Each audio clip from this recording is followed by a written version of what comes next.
¿Qué es personalidad? El término tiene muchos significados. Para algunos se refiere a un carisma misterioso poseído por las estrellas de Hollywood. Para otros, personalidad es lo mismo que temperamento. Y para algunos, la personalidad consiste en la mezcla única que una persona tiene de rasgos emocionales, intelectuales y de carácter. Quizá una convención aceptable sea definir la personalidad humana como un compuesto de habilidades cognitivas, intereses, actitudes, temperamento y otras diferencias individuales en los pensamientos, sentimientos y la conducta.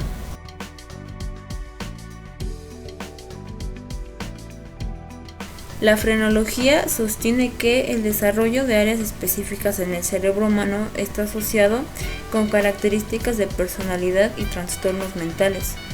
Entre los rasgos de personalidad que se suponía estaban relacionados con protuberancias localizadas en ciertas regiones del cerebro están firmeza, amabilidad, espiritualidad, etc.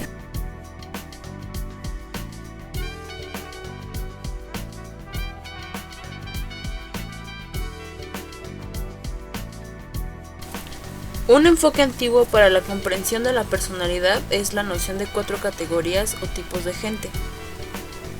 La doctrina de Hipócrates de 4 humores corporales que cuentan con 4 tipos de temperamento correspondientes.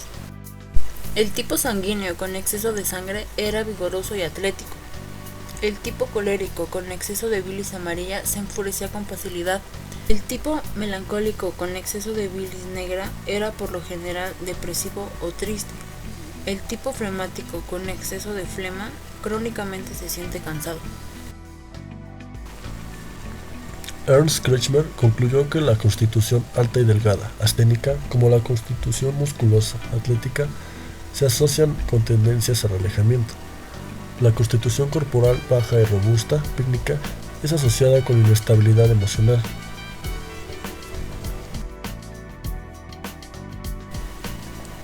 La etiquetación puede actuar como profecía, que se cumple por sí misma, en la cual la gente se convierte en lo que dice la etiqueta.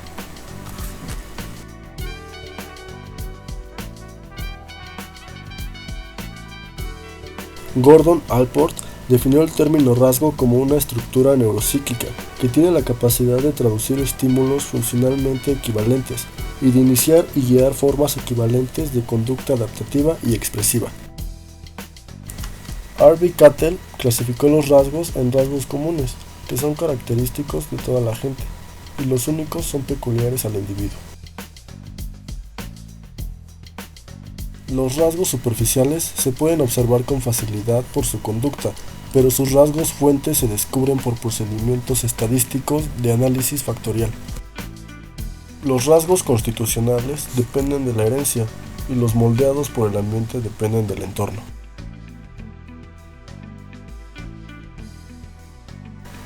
Los rasgos dinámicos motivan a la persona hacia una meta. Los rasgos de habilidad determinan la capacidad para alcanzar la meta. Y los rasgos de temperamento atañen a los aspectos emocionales de la actividad dirigida hacia una meta.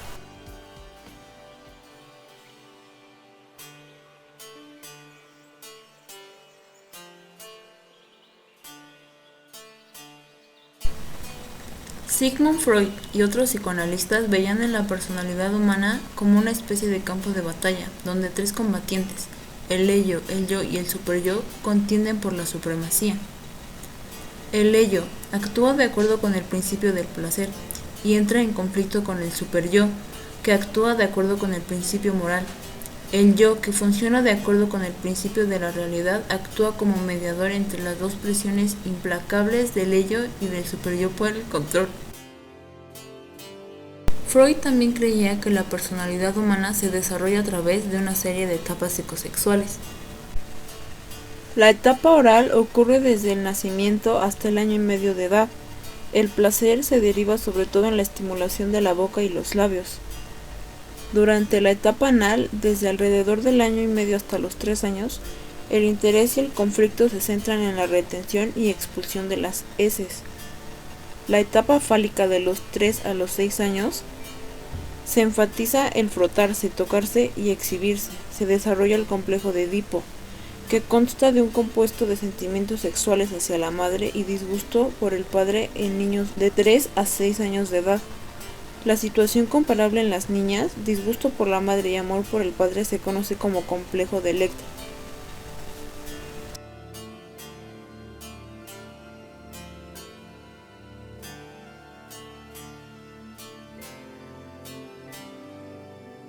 Estas teorías subrayan las percepciones, los significados, los sentimientos y el yo. Ellos consideran que la gente responde al mundo en términos de sus percepciones únicas y privadas del mismo. La parte del ambiente que se percibe y tiene significado para el individuo se conoce como campo fenomenal, una parte del cual el yo está relacionado con el individuo de una manera personal. Por último, la totalidad de las buenas y malas evaluaciones que da una persona al yo se conocen como autoconcepto.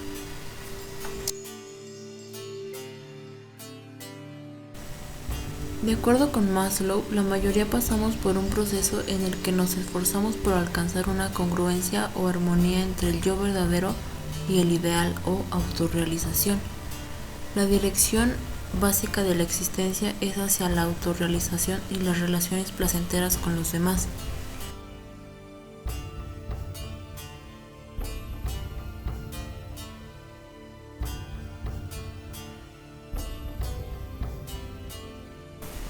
La teoría de George Kelly sobre los constructos personales y el enfoque cognitivo-conductual de los teóricos del aprendizaje social como Julian Rotter, Albert Bandura y Walter Mischel.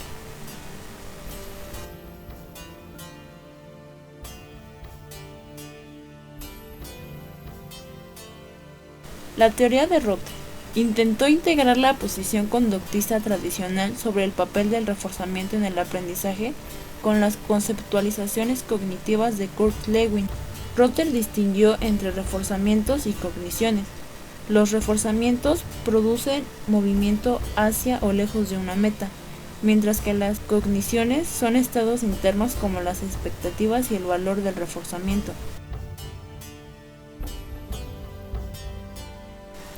Dos expectativas generalizadas por Rotter son el locus de control, que se refiere a la dirección típica a partir de la cual la gente percibe que es controlada, interna o del interior de uno mismo, contra externa o por otra gente, y la confianza interpersonal atañe al grado en que una persona cree que otra gente dice la verdad.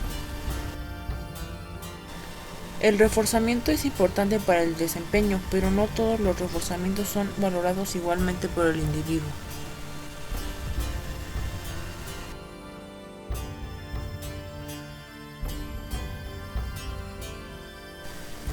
Esta teoría influye en el diseño de instrumentos de evaluación de la personalidad, al conceptualizar el funcionamiento psicológico como interacciones recíprocas de variables conductuales, variables de la persona y variables ambientales. Bandura enfatiza que un ser humano no es un autómata pasivo, que solo actúa cuando se actúa sobre él.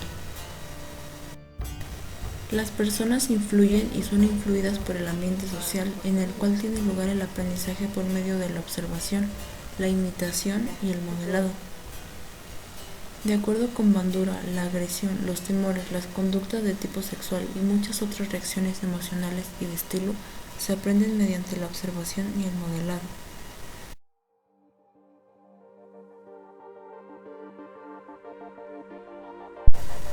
Entre los métodos usados en la evaluación de la personalidad se encuentran las observaciones, las entrevistas, las escalas de calificación, las listas de verificación, los inventarios y las técnicas proyectivas. En ocasiones, estos métodos han sido mal aplicados por personas no capacitadas, como adivinos, etc. Estos supuestos diagnosticadores de la personalidad manejan generalidades y se aplican a la mayoría de la gente.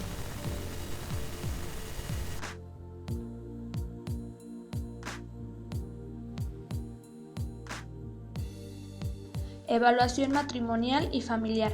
Varios instrumentos psicométricos han demostrado ser útiles en la identificación, el diagnóstico y el pronóstico concernientes a los problemas matrimoniales y familiares. A menudo se aplican inventarios y técnicas proyectivas tradicionales como el MMPI, el cuestionario de 16 factores de la personalidad, la prueba de manchas de tinta de Rorschach y la prueba de apercepción temática. También se dispone de listas de verificación, inventarios y técnicas proyectivas especiales.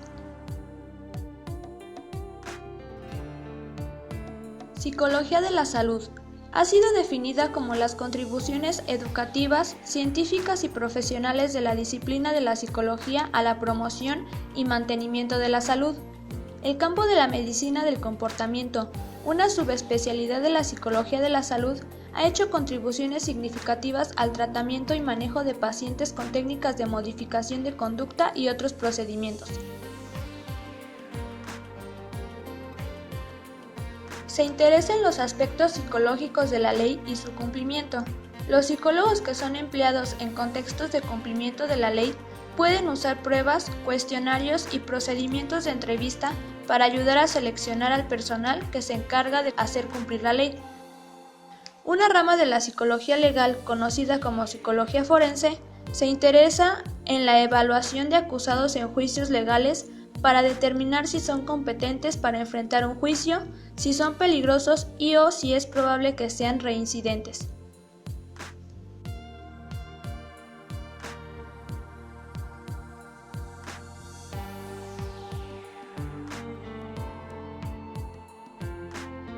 Este proyecto, financiado por el gobierno de Estados Unidos, fue diseñado para estudiar las causas de la contrarrevolución y la contrainsurgencia de América Latina.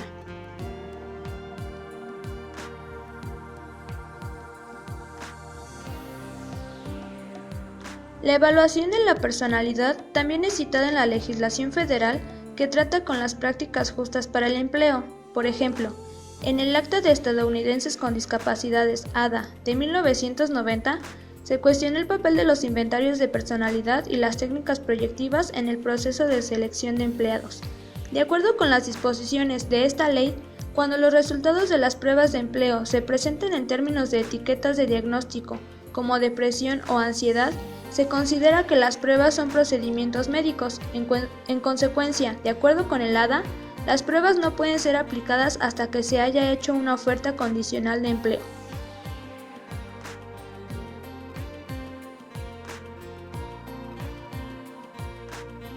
Sesgo étnico y de género. Si bien en los años recientes ha sido relativamente poca la investigación sistemática sobre las calificaciones obtenidas en las pruebas de personalidad por diferentes grupos étnicos, de clase social o de nacionalidad, la investigación sobre el sesgo de género ha florecido. Una respuesta tradicional a las diferencias de género en las calificaciones de las pruebas ha sido proporcionar normas separadas para hombres y mujeres.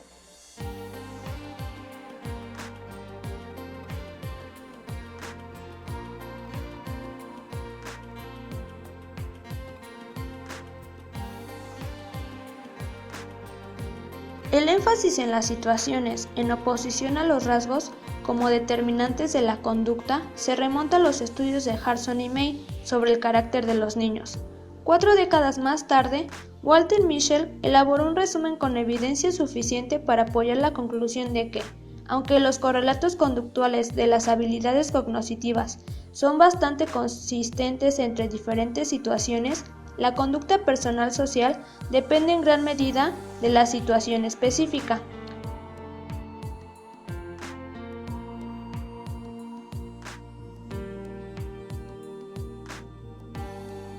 El enfoque ideográfico sostiene que cada persona es un sistema legal e integrado que debe estudiarse como un individuo por derecho propio.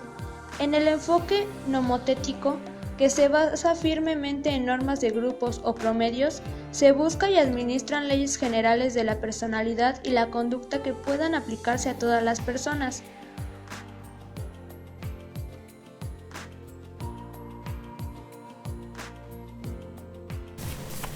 Se pueden hacer varias recomendaciones adicionales que conciernen a la obtención e interpretación de datos de evaluación de la personalidad.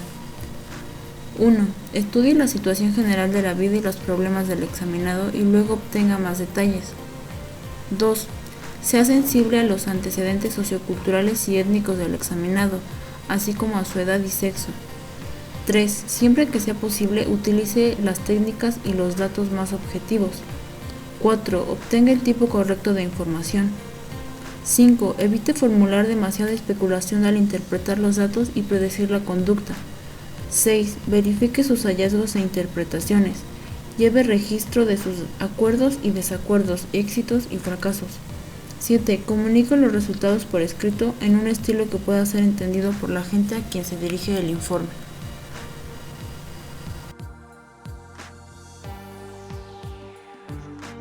Las conclusiones a las que llegamos sobre la evaluación de la personalidad son que las características temperamentales, emocionales y de estilo referidas como variables de personalidad no son tan estables ni se miden con tanta precisión como las variables cognitivas. Los intentos por evaluar esas características se remontan a la antigüedad, pero no fue sino hasta finales del siglo XX que se puso en marcha una aproximación científica genuina a la evaluación de la personalidad.